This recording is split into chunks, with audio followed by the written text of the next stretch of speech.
When I saw the first teaser trailer for Lightyear, I have to say I was actually pretty excited.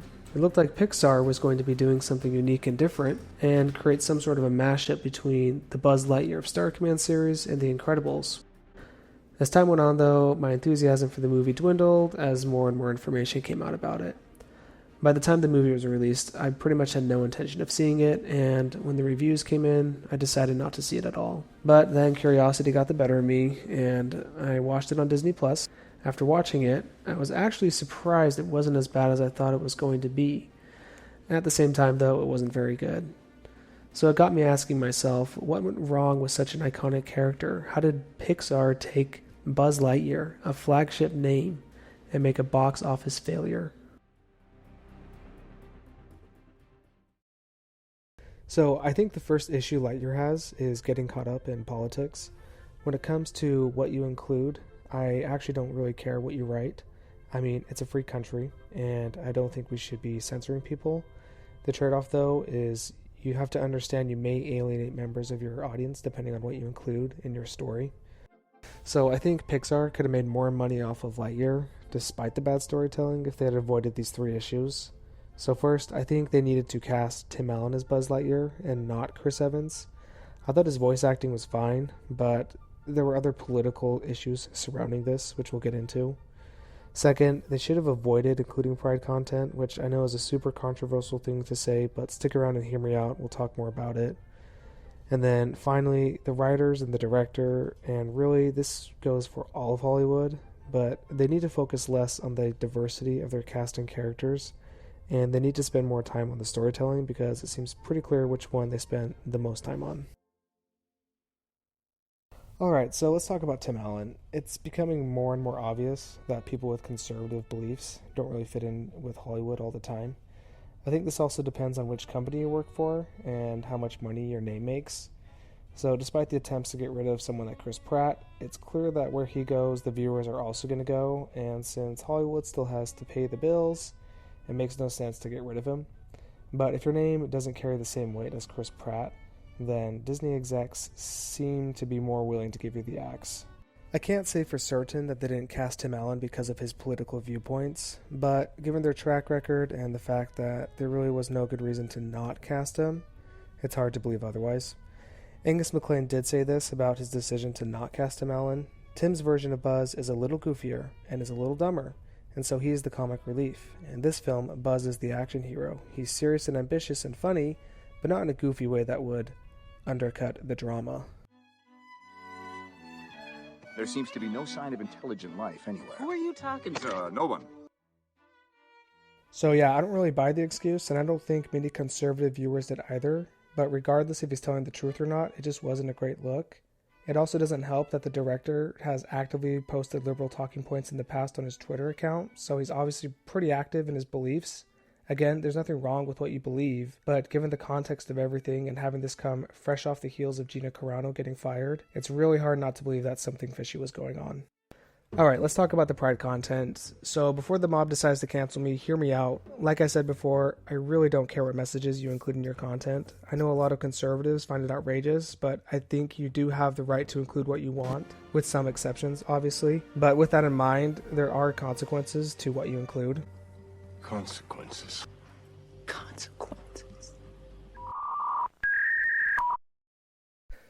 So, for example, if Pixar made a film with references to Jesus Christ, then I think we can all agree that they would limit their audience and probably push some people away. And because the vast majority of kids being born to the world are in religious families, I think it was a mistake on Pixar's part to include Pride content since every major religion considers it immoral. I'm not here to lecture what belief is right, though I do have an opinion. I'm just here to say it's a quick way to lose a large portion of your audience. If Christians, Orthodox Jews, and Muslims are having all the babies, then you might want to check to see what issues will push them away.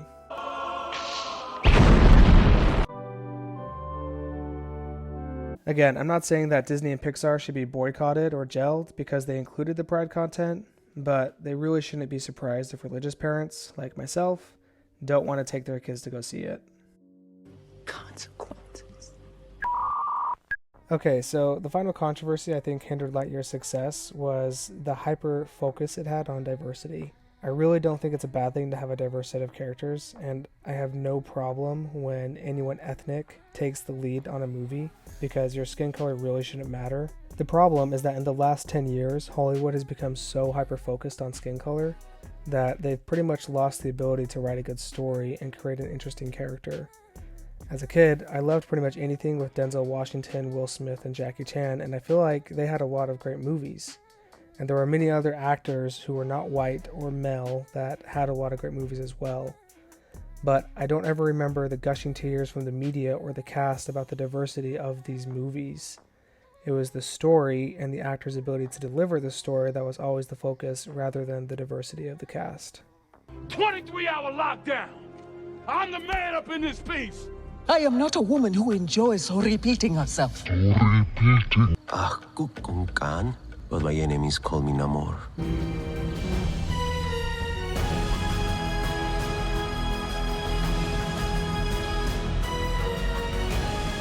Now the focus seems to be much more about how do we make sure we have as much diversity as possible. I think it's a cheap and ineffective way to create interesting characters and stories, because skin color should not determine your character arc unless you are writing a story specific towards racism or culture. I feel like it's been a huge disservice to women and ethnicities to put so much focus on the racial and gender makeup of the cast, because it ends up creating stories and characters that are boring, unlikable, or demeaning.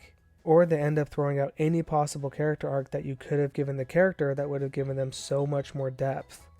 And it's not because of their sex or ethnicity that the character didn't work out, but it's because you forgot to give them any depth and you thought just by giving them a certain color or gender that would be enough. Again, I do not think diverse casting is bad. I think it's actually really good.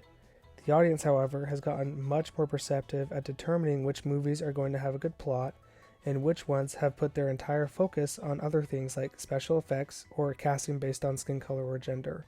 This problem appears to be an underlying issue for Lightyear. The story and the character arcs are flat or forced because the focus was obviously on making it inclusive based on skin color, gender, and sexual orientation. I'm not saying that it's impossible to have a diverse cast and high quality stories. You think one could walk and chew gum at the same time. But I do think Hollywood is forgetting that it's the story quality, not their liberal ideologies, that reigns supreme at the box office.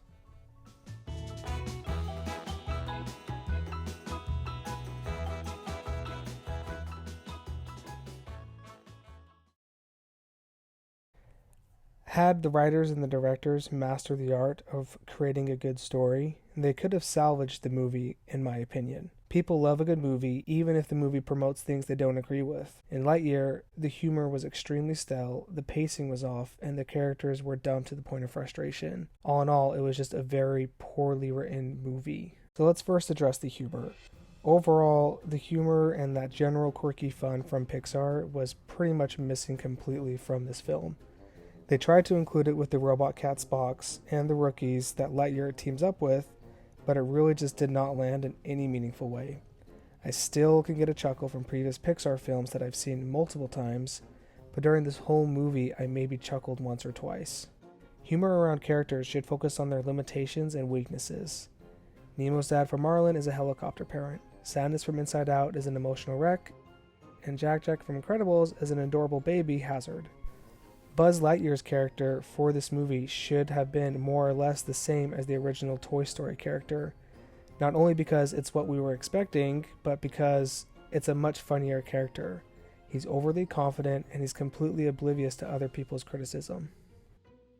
So then there's the set of rookies, Mo Morrison and Darby Still, and they were yet another set of characters meant for comic relief, but like the rest of the characters, they flopped pretty hard in this criteria. Mo Morrison had this unusual obsession with a pen in his suit, and it was, at best, mildly amusing. Beyond this pen, he really serves no other purpose throughout the entire movie. Darby Still, a bomb expert and ex-convict, is even worse. They made her a tough character who loves to blow things up and break the law, and probably thought that this would be hilarious. It wasn't. It would have been much funnier if she was a sweet old lady thrown into the middle of battle. They didn't do this, and the way she was written made her a very uncharming character throughout the film. The most egregious attempt at humor throughout the entire film was this entire sequence they had around the type of sandwiches they were eating. Apparently at some point, the society in this movie decided that meat on the outside of the sandwich made the sandwich much better than having it on the inside. Buzz finds this really odd, which it honestly is, but it's supposed to be a funny moment in the film. It's not, and it makes no sense. The whole sequence really just highlighted the writer's inability to recreate previous Pixar humor and charm. The next problem that they had was the awkward pacing and the bad storytelling. The whole first act felt like it could have been its own movie with its own antagonist, and it probably should have been its own movie. In essence, they have this whole sequence where they're trying to build a new hyperdrive after it gets busted by Lightyear. The problem is that every time they test a new hyperdrive that they've just created, it ends up creating a time dilation for Buzz. So he ends up coming back after his first flight, and it turns out he's been gone for several years at this point. This would have some seriously major ramifications for anyone who just experienced a 4-year time jump in a matter of minutes. You think this would become a sort of issue for Buzz, but he literally just brushes it off after like a few hours and he wants to resume testing. At this point, I figured this would be the primary focus of the whole plot. Them trying to create the hyperdrive while dealing with the ramifications of time dilation. Nope, they instead breezed over everything through a montage. Buzz Lightyear's best friend dies, his robot cat solves the equation for the hyperdrive, and they end up stealing a ship from the base and they finally reach hyperspeed. Alright, so the movie is over then? Nope, of course not. Now they have to introduce the actual plot, which is a planet invasion of robots led by Zurg. And this itself also could have been its own movie, and it should have been the movie. But alas, it was not. The pacing from here wasn't so bad, but you've already burned up your first act. In Lightyear, instead of having one overarching antagonist, there are two antagonists. The first antagonist is the law of physics and their own limitations in creating a new hyperdrive. This antagonist is beat when they run a successful hyperdrive test at the end of Act 1. The second antagonist is Zurg, who is trying to go back in time and undo everything because it turns out he's Buzz Lightyear from the future, and he's mad that Commander Burnside didn't treat him like a hero when he got back. With these two separate antagonists and plots, the whole pacing of the movie was off. The effects of the time dilation wasn't explored very much, and Zurg didn't get nearly enough time to be built up as this terrifying villain to be feared. They broke the traditional 3-act structure, and it didn't work for them. So here's an example of what a traditional 3-act structure looks like, taking an example from the original Spider-Man film with Sam Raimi. In Act 1, we have the setting established. Peter is a loser, but he gets spider powers. Osborn turns into Green Goblin, and we switch into Act 2 when Uncle Ben dies. In Act 2, Spider-Man starts to have more conflicts with the Green Goblin. This escalates to its peak when the Green Goblin discovers Spider-Man's identity and kidnaps MJ. In Act 3, Spider-Man has a big showdown with the Green Goblin, and the story resolves itself with Peter embracing his duty as Spider-Man. Now, here's what the Lightyear film story structure looks like. In Act 1, Buzz crashes the ship on a hostile planet they need to get off of. He's introduced to the antagonist of trying to overcome the hyperdrive problems and dealing with time dilation. He continues to work on the hyperdrive for dozens of years until Felicia dies. A new Commander Burnside shuts down the hyperdrive program for reasons. And then Buzz and Spock give the hyperdrive one final go, and in the climax of the first act, Burnside almost stops them, but they succeed anyways. Then we get to Act 2. Buzz lands, and now he has a new villain to deal with, invading robots from Zurg. We have a new setting established, new characters Buzz works with, and a new antagonist. Zurg is finally introduced along the way, and the inciting incident is Buzz getting kidnapped by Zurg. In Act 3, we have the big reveal that Zurg is actually Buzz. We have their big showdown at the end, and the heroes come back after blowing up the ship and saving the day and defeating Zurg. So there you have it. You have antagonist number 1 and antagonist number 2. I know that in Spider-Man, we have the climax when Peter chases down Uncle Ben's killer, and there are other smaller climaxes in each act, but the writers still establish in Act 1 that Goblin will be the main antagonist. I'm not saying that you have to stick with the 3-act structure. I'm just saying that if you don't, make sure you don't botch it. By the way, when I found out that Zurg is just Buzz Lightyear from the future, it just made me roll my eyes, because I thought, no, I'm pretty sure Zurg is Buzz Lightyear's father. I've seen Toy Story 2. It's a classic example of subverting expectations in a bad way. Rian Johnson mastered this sin in The Last Jedi, and Hollywood needs to learn that the audience doesn't like it as much as the writers think they do. It's almost as if Hollywood writers want to subvert our expectations just for their own amusement. You thought Luke was a great Jedi? Nope, he's a loser. Now wasn't that awesome? Do you see how I totally made you fall for it? You thought Zurg was Buzz Lightyear's father? Nope, it's just cranky Buzz. See how clever I am? I outsmarted you, and you fell for it. Yeah, I'm not impressed. And neither is anyone else. Stop ruining the story we thought we were going to get, please. Overall, the story writing for this movie is subpar at best. The pacing was very awkward, and their attempt to divulge from the 3-act structure failed. I've seen creative writers not use the 3-act structure and succeed, but this particular attempt was a failure.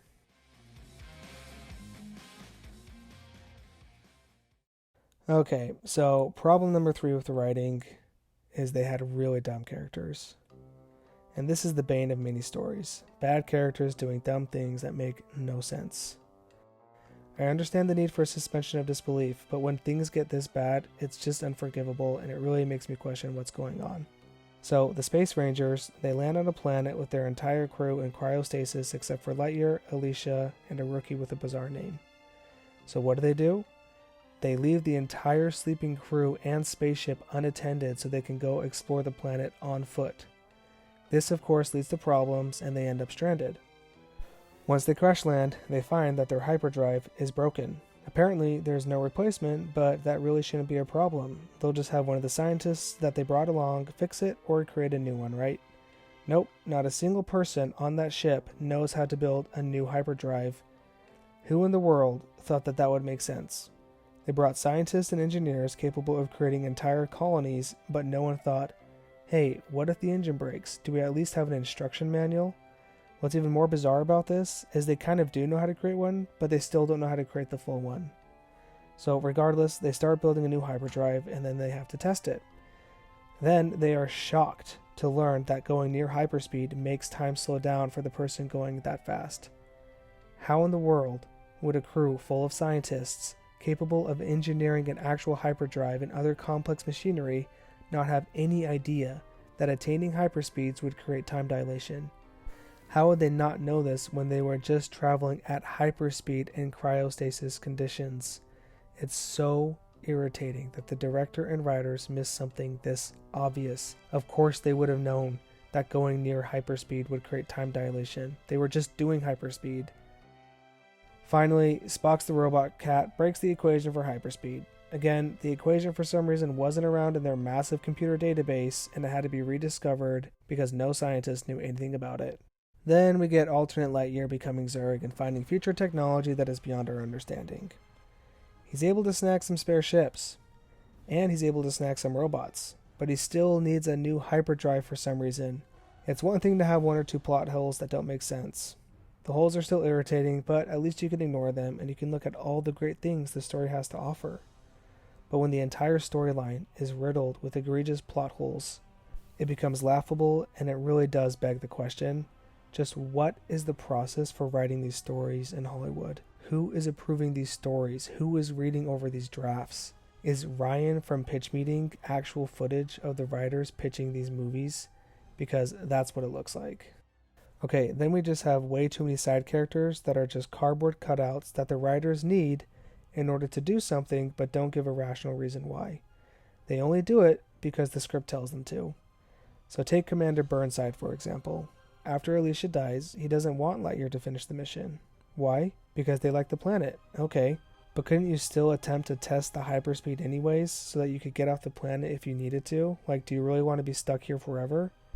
It's not like it's affecting you that much. Lightyear only comes back about every 5 years, and so you might as well keep testing. Plus, his robot cat literally just cracked the equation, so there's nothing to lose by running another test. He's not going to be back in a long time. Why does this matter? Anyways, with that in mind, after informing Buzz that the hyperdrive testing is no longer, Commander Burnside also wants Lightyear to decommission his cat. Why? Because the plot needs to happen, that's why. So Buzz Lightyear comes back in a different timeline, and Commander Burnside is still furious that he stole a ship from 20 years ago. He's like hot off the fire furious, as if Buzz Lightyear just stole it 2 seconds ago. Who in the world would be that angry after 20 years because you tested something that they didn't want to test? They make it look like it was the only thing he ever thought about for the last 20 years. They don't explain why he would be so mad or how he held on to that anger for so long. He just is because they need Lightyear's feelings to be hurt and to run away so that he can become Zurg. That leads us to the Zurg alternate timeline buzz. Why would he turn so evil to the point of invading an entire planet? Because his feelings were hurt? Really? That's the only reason you're going to give? And he comes back after all these years so he can finish the mission and kill people in the process? Why in the world would he become so evil? You don't take any time to explain this. It's just something that he does because he's hurt by Commander Burnside and he wants to finish the mission, which is a terrible motivation to kill people and makes no sense. There's never any reasoning or any justification behind these awful examples of cardboard cutout characters who are just doing what the script tells them to do. The characters just need to do what the writers say. The problem, though, is that it's just so unbelievable and it doesn't sell itself at all. We can see right through the lazy writing, and it makes people roll their eyes during the movie. Trust me, you do not want people rolling their eyes during your movie. I am just getting so tired of the lazy writing that happens at Hollywood, and they expect us to take it and just accept it because they have really cool special effects and all the diversity boxes checked for Twitter. So there you have it. Much like the great Roman Empire, there really was no singular reason to explain the fall of the movie we call Lightyear. Even the mightiest ships at sea can sink when you have the right conditions, and even powerhouses like Pixar can send their flagship titles like Lightyear straight into an iceberg.